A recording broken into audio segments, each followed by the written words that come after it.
Castelo de Lanhoso, Póvoa de Lanhoso.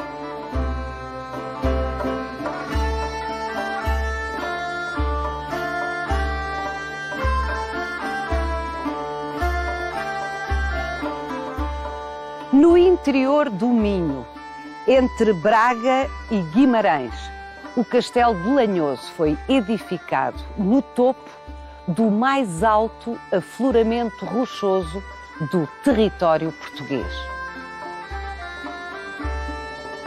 O acesso ao local é de tal maneira difícil que nem durante o longo período da ocupação romana da Península Ibérica se conseguiu construir aqui.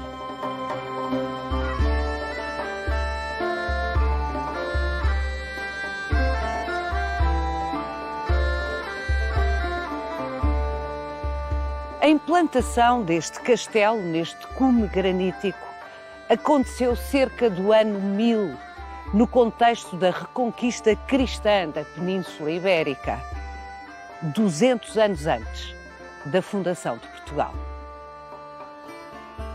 E foi no Castelo de Lanhoso que Dona Teresa de Leão, Condessa de Portucale, mãe de Dom Afonso Henriques, escolheu refugiar-se nos tempos conturbados que viveu. Vai querer saber mais? Venha conosco nesta visita guiada.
Paula, o Castelo de Lanhoso, que surge entre 960 e o ano 1000. É um castelo que é absolutamente extraordinário do ponto de vista da implantação. Na parte superior vemos as muralhas exteriores do castelo, daquilo que nós poderíamos chamar um recinto periférico do afloramento. Estas escadas? Este era o único acesso que havia na Idade Média. Estas escadas rasgadas no afloramento, estreitas, por onde as pessoas subiam e devemos imaginar, em caso de guerra, equipados com loriga, com espada, com capelos, 20 kg por pessoa a subir por aqui.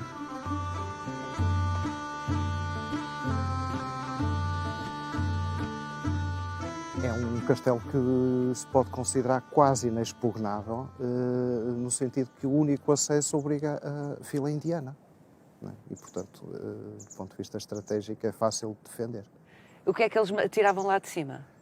Tudo que tivessem à mão, pedras, sobretudo pedras, que é o projétil mais elementar e mais eficaz que E há. aquela ideia que nós temos do azeite a ferver? Havia uma substância que se chamavam os fogos gregos, que eram utilizados em alguns casos, que era uma mistura de azeite, pez, enxofre e tudo a arder era mandado sobre o inimigo, mas os fogos gregos são referidos noutras zonas da Europa nessa altura. Aqui era mais à pedrada. Era mais é que não faltam pedras aqui, não é?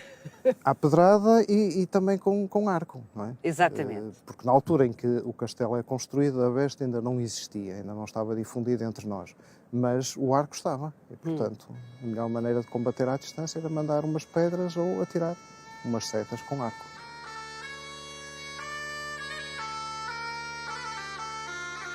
O Castelo de Lanhoso era uma das fortificações mais eficazes do noroeste da Península Ibérica. Sem dúvida. Repare que ele está construído no alto do maior afloramento granítico de Portugal e tem desníveis absolutamente excepcionais. Lá em cima nós estamos a uma cota absoluta de 370 metros. Alguma vez este castelo foi conquistado? A maior parte dos nossos castelos tem um escasso protagonismo militar e este castelo não foge à regra. É muitas vezes um dissuasor de ameaças, de invasões, mas verdadeiramente acontecimentos militares aqui nós conhecemos um acontecimento militar e muito mal documentado, em que são mais as lendas do que os factos concretos. Aqui, como em muitos dos nossos castelos, e se calhar em todos os castelos, as lendas misturam-se, pelo menos no imaginário popular, com os factos documentados. Quanto mais andamos para trás, mais difícil é ter documentos, não é? Sem dúvida, sem dúvida. Às vezes a história faz-se com um documento ou às vezes uma linha de um documento. Então como é que sabe que o castelo é do ano 1000? Há uma referência a uma capela de São Paio que existia no alto do castelo. E a invocação de São Paio é uma invocação que é muito interessante, porque o São Paio é um mártir galego que é levado para Córdoba e é martirizado em 925. Ora, o culto a São Paio começa-se a difundir no norte da península a partir do momento em que as relíquias de São Paio são trasladadas de Córdoba para o norte da península, para o espaço cristão, e isso acontece em 967. Se a capela que estava no alto do castelo é coeva da primeira edificação, isso indica-nos que andaremos na segunda metade do século X. Parece-me um argumento absolutamente sólido. Tem algumas bases para ser credível, não podemos afiançar de uma forma segura, porque a culto a São Paio depois continua, não é?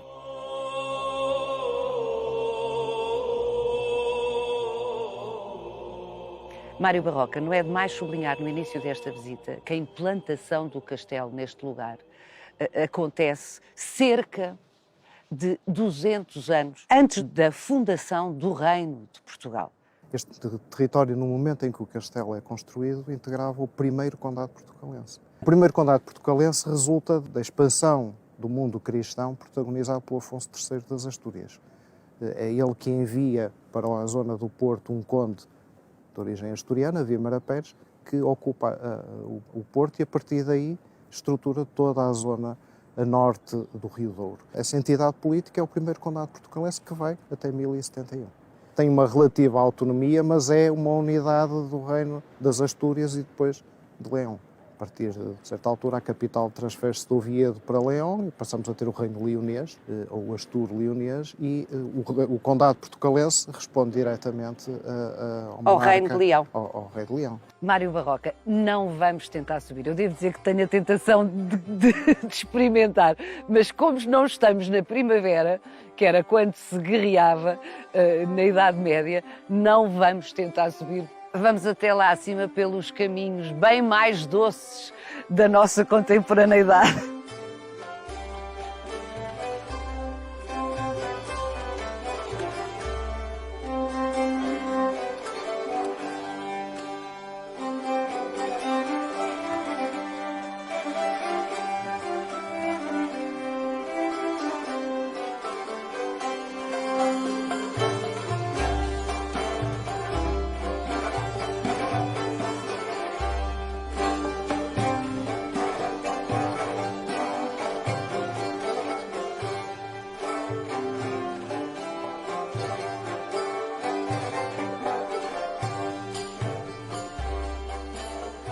Foi por o Castelo de Lanhoso ser praticamente inexpugnável que a Condessa de Portucale, Dona Teresa de Leão, a mãe de Dom Afonso Henriques, o escolheu para se refugiar aqui, não do filho, Dom Afonso Henriques, como reza a lenda, mas da sua irmã, ou meia-irmã, Dona Urraca.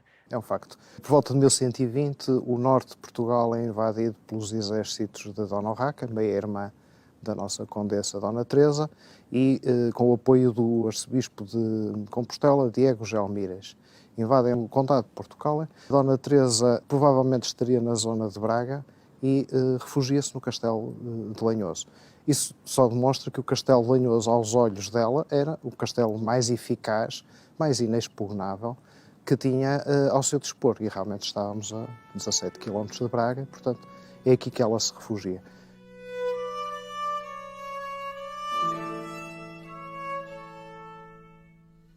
O resultado do cerco não correu muito bem para Dona Teresa, porque Dona Teresa se viu obrigada a assinar um tratado de paz com a irmã em 1120, ao fim de um cerco que durou algum tempo. Nós sabemos que o cerco em junho de 1120 estaria levantado aqui.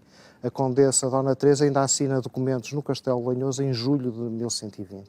Portanto, terá durado 3 semanas, 4 semanas o cerco. O Tratado de Lanhoso é um documento que anda envolto em muita polémica. Foi assinado um tratado, mas cujo teor nós verdadeiramente não conhecemos. Não se conhece o não texto se conhece do tratado? O texto do tratado. Apenas se sabe que ela aconteceu. Terá capitulado perante a irmã e cedido em alguns pontos. Provavelmente nas zonas a norte da atual fronteira portuguesa, o território de Límia e de Toronho, que era um território galego sobre a qual a condessa tinha uma grande apetência e que, de resto, o filho de Dom Afonso Henriques continua até 1140, 41 a ter um grande interesse por essa zona.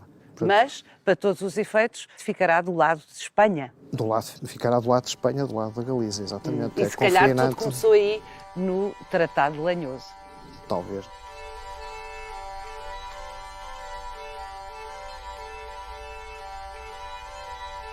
Com os nossos critérios, com as nossas referências contemporâneas, isto seria absolutamente desconfortável para se viver. A Dona Teresa ficou mesmo dentro do castelo, presumo. A Dona Teresa terá ficado mesmo dentro do castelo. O castelo tem um recinto muralhado amplo e depois tem esta estrutura final que nós chamamos de alcáçova, é o reduto militar. No interior da alcáçova havia uma estrutura apalaçada, que restam uns pilares de sustento dessa construção. E terá sido aí que a Dona Teresa terá ficado alojada. A maior parte das pessoas entende que os castelos eram um lugar de residência, que os nobres viviam dentro dos castelos. E eles estavam episodicamente nos castelos. A maior parte dos nobres tinham as suas próprias residências ou estavam junto do monarca ou dos condes portucalenses. E, portanto, o castelo é um local de passagem, de refúgio. Só excepcionalmente é que é um local de residência. A Dona Teresa terá vindo acompanhada por quem para aqui? Nós não sabemos como é que era o seu séquito, mas seguramente com aquilo que num documento célebre relativo à Sé de Braga se diz os maiorinos, portanto os seus apoiantes, os nobres da sua confiança, esses seguramente vieram, e a sua guarda pessoal. Ela tinha uma guarda pessoal, que nós temos algumas referências documentais, muito escassas, não sabemos quantos efetivos é que teria, mas podemos supor à roda de uns 20 homens.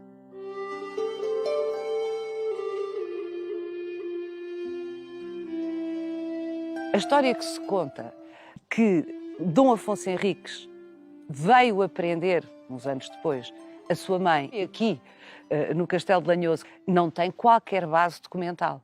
Não. Há uma lenda, uma tradição que é repetida em muitas obras e que vem desde o século XVII, que refere que depois da Batalha de São Mamede, a Dona Teresa teria sido encarcerada no Castelo de Lanhoso. Não temos a mínima referência a esse episódio. Sabemos que depois da derrota em São Mamede, a Condessa se refugia na Galiza, onde vem a morrer em 1130, 1 de novembro de 1130, com perto de 50 anos. O que para a época era, enfim, era a idade habitual. O marido tinha morrido com 37 anos, 38. Exatamente, a esperança de vida, portanto, preciso termos presente que era muito mais pequena do que hoje. O nosso Dom Afonso Henriques é que foi excepcional porque viveu 79 anos, não é? O nosso Dom Afonso Henriques tinha 11 anos quando Dona Teresa, sua mãe, se refugia aqui, já viúva, da sua irmã Dona Urraca. Quando é que ele começa, de facto, a enfrentar a mãe? A partir de 1116, a Condessa Dona Teresa, já viúva do Conde Dom Henrique, começa-se a aproximar de um nobre galego, Pedro Froiás de Trava. Na altura em que se dá o cerco de Lanhoso, ou imediatamente a seguir ao cerco de Lanhoso, 2 filhos de Pedro Froiás vêm viver para o Condado Portucalense. Um, Bermudo Pérez de Trava, que casa com o Urraca Henriques, que é irmã de Dom Afonso Henriques e é filha da Dona Teresa e do Conde Dom Henrique, e outro, o nosso conhecido Fernão Pés de Trava, que tem uma relação de grande proximidade, chamemos-lhe assim, com a Condessa Dona Teresa. Portanto, há uma enorme aproximação. É provavelmente a crescente influência galega junto da Condessa que leva a que uma série de nobres comecem-se a afastar da corte portucalense e comecem a abandonar a corte portucalense. Isso é muito visível, como o professor Matoso demonstrou, a partir de 1125-1126, em que há uma série de nobres que se afastam definitivamente da corte da Condessa e o jovem infante também começa-se a afastar da mãe. Portanto, a partir de 1126 são residuais os documentos em que ele aparece a confirmar os atos da sua mãe, o que denuncia um distanciamento. E este distanciamento vai culminar 2 anos depois na Batalha de São Mamede, em que o jovem infante se revolta contra a mãe, com o apoio de uma série de ricos homens do Entre Douro e Minho e da nobreza, derrota a mãe e obriga a ir para o exílio.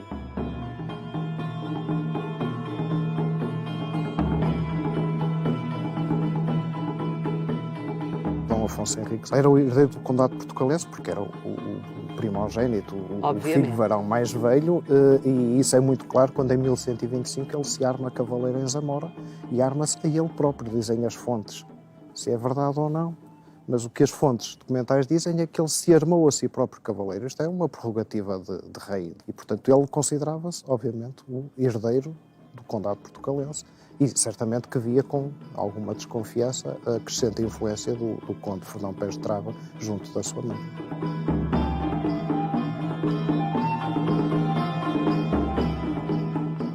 Dom Afonso Henriques foi um guerreiro notável. E isto não é mito, os documentos atestam-no. Realmente é um monarca excepcional. Teve uma longa vida ativa, porque ele está militarmente ativo até 1169, até o chamado desastre de Badajoz. Com quantos anos? Em que partiu a perna com 60 anos. Parte a perna e deixou de poder montar a cavalo e, portanto, a partir daí a carreira militar encerrou-se. Mas até 1169 é um vitorioso. É um homem que ganha São Mamede, à sua mãe e ao Fernão Pés de Trava, é um homem que ganha Ourique a uma coligação de exércitos muçulmanos e a partir desse momento começa-se a intitular rei. É um homem que consegue convencer Afonso VII, o imperador, a aceitá-lo como seu vassalo e, portanto, a reconhecer a realeza de Dom Afonso Henriques a partir de 1143. E é um homem que ainda teve a aventura de, nos últimos anos da sua vida, ver o papado a reconhecer a realeza e a autonomia de Portugal com a bula. Papa Alexandre III. Que é quem reconhece finalmente o reino de Portugal. 6 anos depois, o monarca morre, mas morre com a sensação de ter cumprido a sua missão.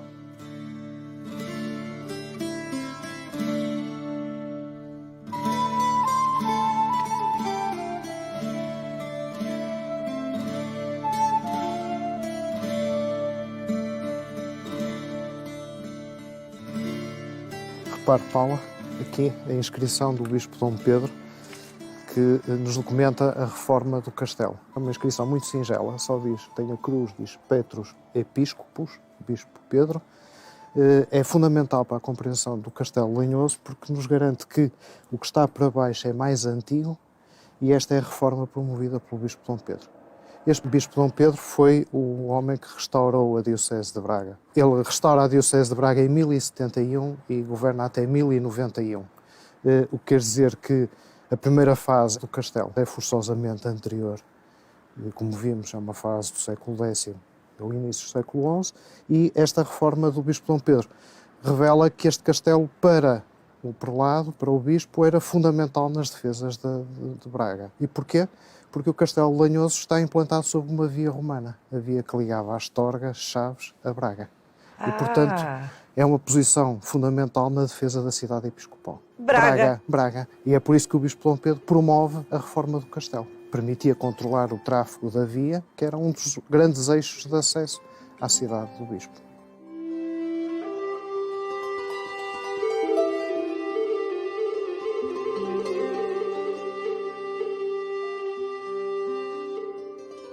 Nós pensamos no ano 1000 e parece-nos uma enormidade de tempo, mas as coisas são todas relativas.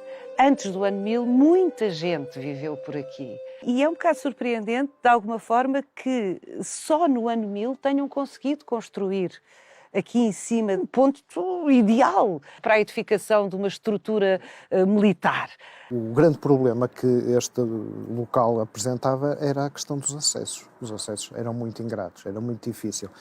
É sintomático que a primeira ocupação, que é uma ocupação da Idade do Ferro, no século II, primeiro antes de Cristo, esteja a meia encosta. Depois os castros são ocupados pelos romanos e nós temos presença romana aqui documentada. A meia encosta não é no alto do monte. E o Castro Lanhoso continua a ser ocupado durante o período suévico. Estamos a falar de um arco temporal? De 500, 600 anos de ocupação contínua, pelo menos. Sempre na encosta deste afloramento granítico? Sempre na encosta do afloramento granítico e nunca na parte superior, porque na parte superior do afloramento nós não temos nenhuma prova de que tenha havido uma estrutura estável antes deste castelo.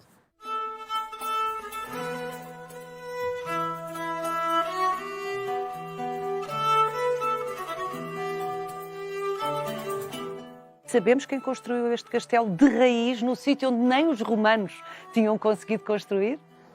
Não temos o nome da pessoa que o constrói, mas pelo requinte da construção sabemos que tem que ser um dos condes portucalenses, um dos governadores do primeiro condado portucalense.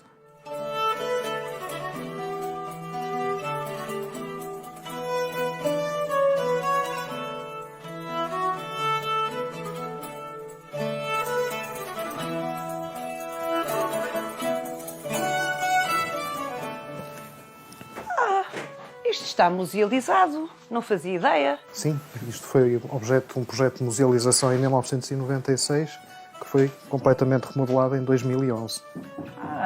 Estamos dentro da Torre de Homenagem. De Dom Dinis. De Dom Dinis. Mas talvez convenha começarmos por perceber exatamente a história dos castelos. Vamos até lá abaixo perceber como foi.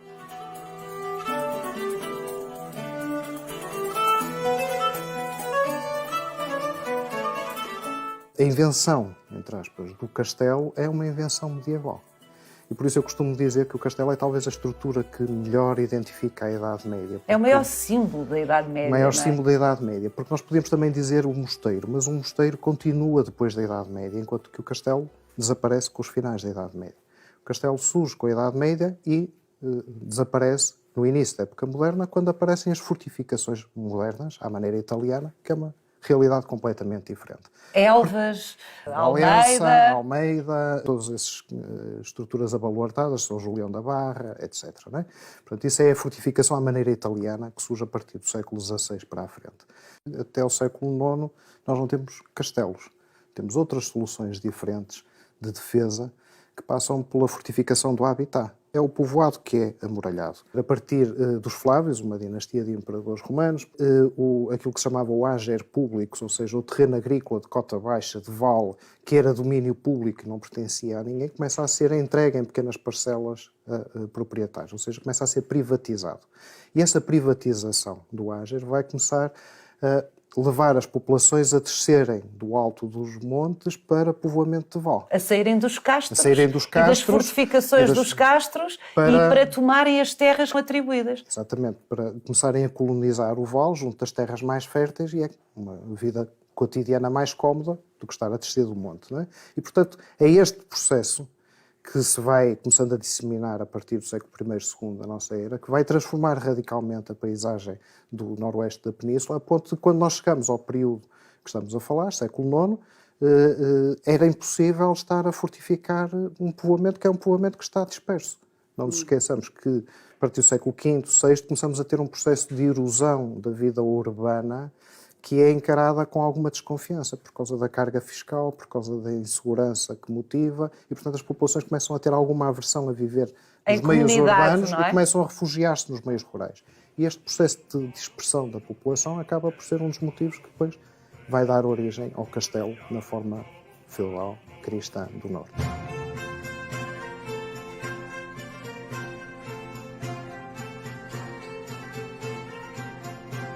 Para muita gente, de repente, quando se fala em reconquista, pensa-se em Dom Afonso Henriques. Mas a verdade é que esse movimento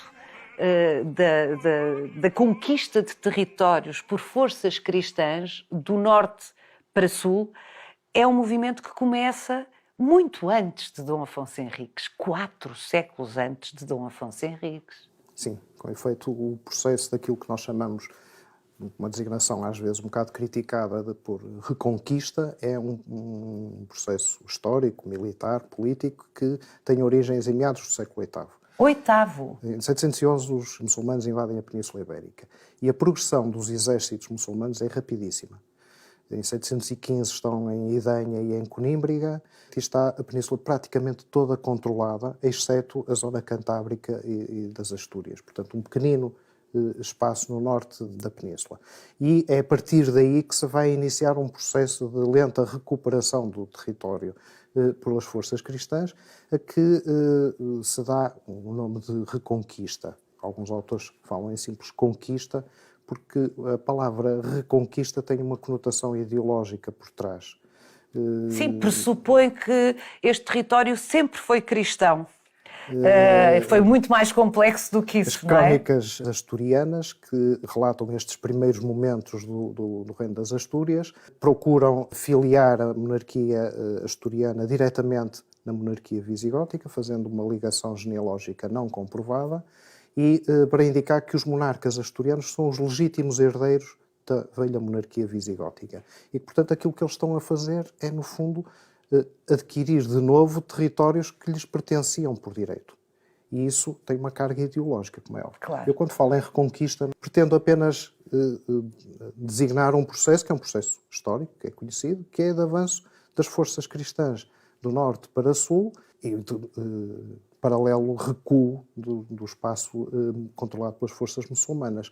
Em Portugal o processo é relativamente rápido, o lado espanhol é mais lento. Portugal em 1248 está concluído, em Espanha em 492 que se conclui.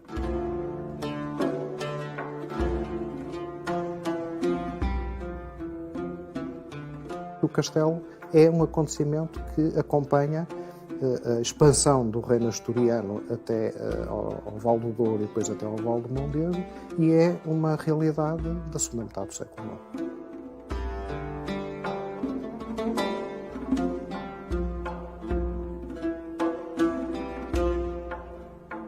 Mário Barroca, é quase irónico pensarmos que os castelos foram edificados como estruturas defensivas dos inimigos externos, quando uma das maiores ofensivas que este castelo, o Castelo de Lanhoso, sofreu, foi de dentro. É verdade. É. Depois dos acontecimentos em torno da Dona Teresa, o grande acontecimento que marca a história do Castelo de Lanhoso é a vingança de um dos seus tenentes, um dos seus governadores militares, de seu nome Rodrigo Gonçalves de Palmeira, um antepassado do Novas Pereira, que decidiu vingar uma traição da sua mulher, Inês Sanches, e o acontecimento ficou memorizado no livro Linhagens de Conde Dom Pedro, com os pormenores. Rodrigo Gonçalves de Palmeira soube da traição da mulher, soube que a traição cometida com um monge do Mosteiro de Bouro, um mosteiro aqui junto, decorria já há 17 dias, que ninguém lhe tinha anunciado essa situação, e então decide vingar-se e incendeia o castelo. Incendeia o castelo com monge de Bouro, com Inês Sanches, com cães, gatos e galinhas e com os serviçais que não lhe tinham comunicado. Meu Isto Deus. é o que conta a história, obviamente. Nós não temos nenhum comprovativo de que o castelo tenha tido um incêndio dessa envergadura, mas mostra bem a Bem, em todo o ofensa. caso, o que arderia ou o que ardeu eram as partes de madeira do castelo, as construções de madeira, não é? Porque Sim, claro, a estrutura fundamental é de pedra, manteve-se. Mas a ideia de ter encerrado o castelo e aqui queimados vivos todos os protagonistas e os não protagonistas. E os não protagonistas. Um caso de violência doméstica na Idade Média.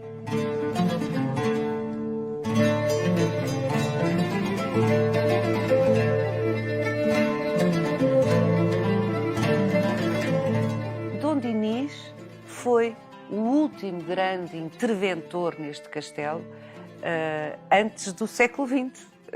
Portanto, basicamente, entre Dom Dinis e os anos 40 do século XX, foi só um processo de abandono. Mas Dom Dinis intervém aqui de uma forma... Marcante. Dom Dinis é um monarca especial na nossa arquitetura, porque é o responsável pelas grandes reformas góticas dos nossos castelos. O reinado de Dom Dinis tem um volume de obra absolutamente extraordinário. E no caso de Lanhoso, Dom Dinis o que faz é manda construir esta torre-homenagem. Dom Dinis manda destruir toda a fachada do castelo que tinha as 3 torres e que vinha desde o ano 1000 e sobre essa zona manda construir a torre onde nós estamos agora. Esta torre-homenagem é uma torre-homenagem que já obedece a uma lógica gótica, porque ela está implantada... Desde logo, esta forma indica que estamos num universo estético gótico. Gótico, pela quantidade de siglas de pedreiro que tem no seu interior. Isto é uma típica torre-homenagem à maneira gótica. Dom Dinis, quando manda construir esta torre, nos finais do século XIII, encomenda uma torre que está posicionada sobre a parte avançada do castelo, e não como as primeiras torres-homenagem que estavam isoladas no meio do castelo, e, portanto, ela obedece a uma lógica da arquitetura da época gótica. As primeiras torres-homenagem que surgem em Portugal surgem a partir de cerca de 1160. São torres-homenagem que se erguem no centro do castelo, não tocando os muros do castelo. E elas funcionam numa lógica que nós chamamos de defesa passiva, que é uma lógica de resistência. Ou seja, a torre-homenagem é o último organismo que deve cair na mão de um inimigo. Mesmo que o inimigo consiga conquistar o castelo, não consegue chegar à torre-homenagem. Nesse sentido, ela está isolada. É literalmente o último reduto. É o último reduto. E é por isso que o senhor põe o seu estandarte na torre-homenagem. E é por isso que o senhor, quando reside no castelo, reside na torre-homenagem. A lógica do castelo gótico é um bocadinho diferente. É uma lógica de um castelo que funciona articuladamente. É uma máquina de guerra eficiente.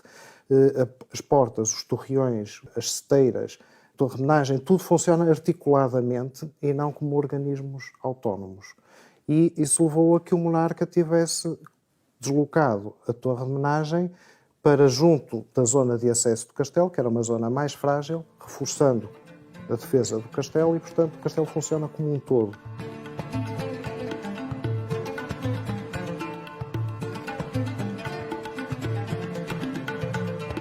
Nós não sabemos rigorosamente quando é que Dom Dinis começa a construir esta torre, mas há um elemento que é indicativo. Em 1292, o monarca concedeu foral a Lanhoso. Provável sincronia com o investimento que o monarca está a fazer no castelo. Mas em muitos casos, ou há obras nos castelos e, no final, há concessão de foral, ou há o processo inverso. O monarca concede foral com a condição das populações fazerem obra no castelo. E, portanto, não tendo um argumento decisivo para dizer que esta torre é de 1292, ela deve andar à volta de 1292, que é a altura em que Dom Dinis concede foral a Lanhoso. O que também é muito interessante, porque 4 anos depois ele assina o Tratado de Alcanices, em 1296. O Tratado de Alcanices, que é assinado com o rei de Castela, com Dom Fernando II de Castela, é um tratado que define as linhas de fronteira praticamente as atuais do reino. O que quer dizer que, a partir de então, todo o esforço da coroa se vai concentrar nos castelos de linha de fronteira e não nos castelos no interior. Ora, o castelo de Lanhoso está no interior, não está colado à fronteira. Ele mantém alguma importância porque controla uma via importante de acesso a Braga e ao coração do Entre Douro e Minho, mas, no fundo, ele não é um castelo raiano, não é um castelo de fronteira. E, portanto, ele começa-se a esvaziar. É irónico isso, não é? Que tenha sido quem construiu a torre de homenagem, quem deu foral a Lanhoso, Dom Dinis, o rei Dom Dinis, ter sido o mesmo personagem que assinou o tratado que, de alguma forma, retira a importância estratégica aos castelos como Lanhoso, aos castelos do interior. Sim. E é muito sintomático a partir de Dom Dinis para a frente, com Dom Afonso IV, com Dom Pedro, com Dom Fernando, as reformas que a coroa vai subsidiar em castelos são maioritariamente castelos raianos.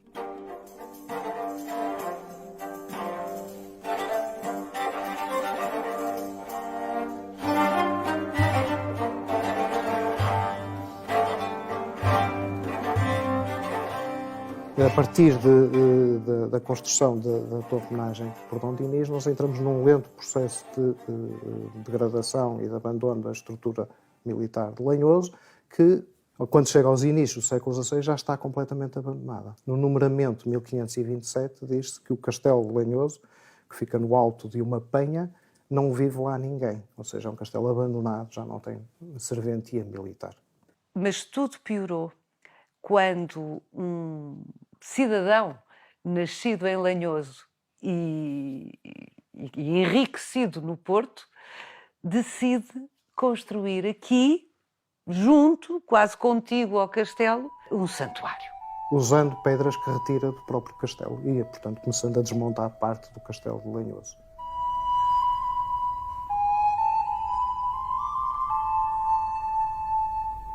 Então como é que o encontramos tão composto? Quando nós chegamos ao século XX, 1938, 1939, a Direção-Geral dos Edifícios e Monumentos Nacionais decide empreender um grande restauro no castelo de Lanhoso.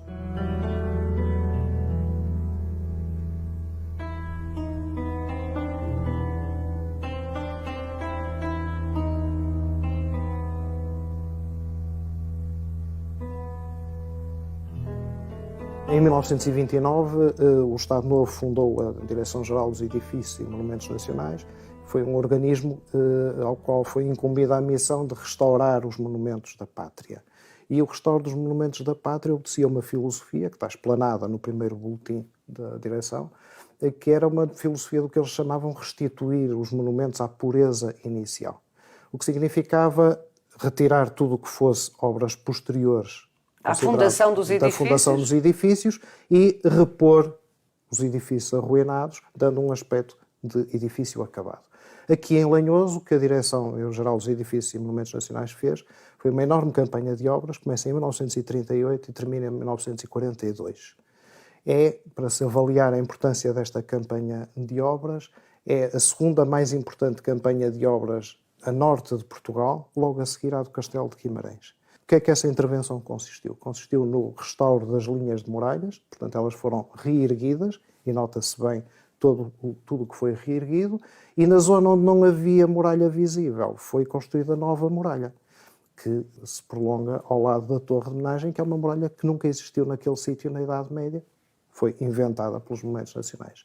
O que é grave na intervenção dos Monumentos Nacionais, que era uma intervenção, ela era legítima aos olhos da época, aos critérios que tínhamos na época, o que foi grave é que os Monumentos Nacionais, para fazerem essa intervenção, esvaziaram todo o alto de Lanhoso dos seus sedimentos, ou seja, retiraram a terra e com isto retiraram a leitura arqueológica do monumento, colocando à mostra algumas ruínas, mas destruindo muitas outras coisas que cá estavam. Ou seja, foi uma intervenção que, procurando enriquecer o Castelo de Lanhoso, ou dar mais visibilidade ao Castelo de Lanhoso, empobreceu, na realidade, o nosso conhecimento sobre Lanhoso, porque destruiu muita coisa do que aqui estava.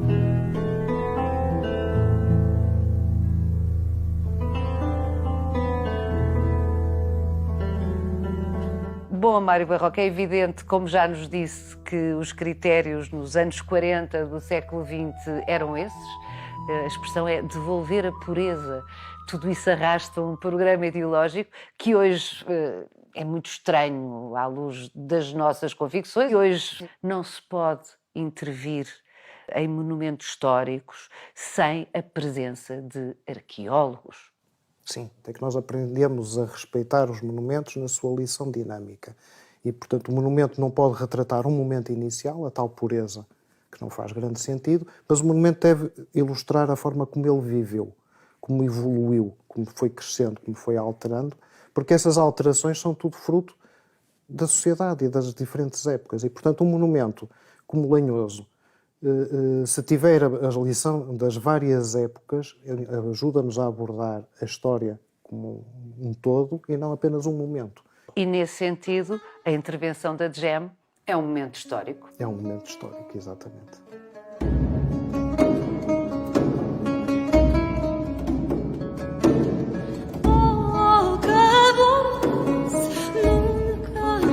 Siga-nos no Instagram, no Facebook e na nossa página onde pode rever este e os outros Visita Guiada.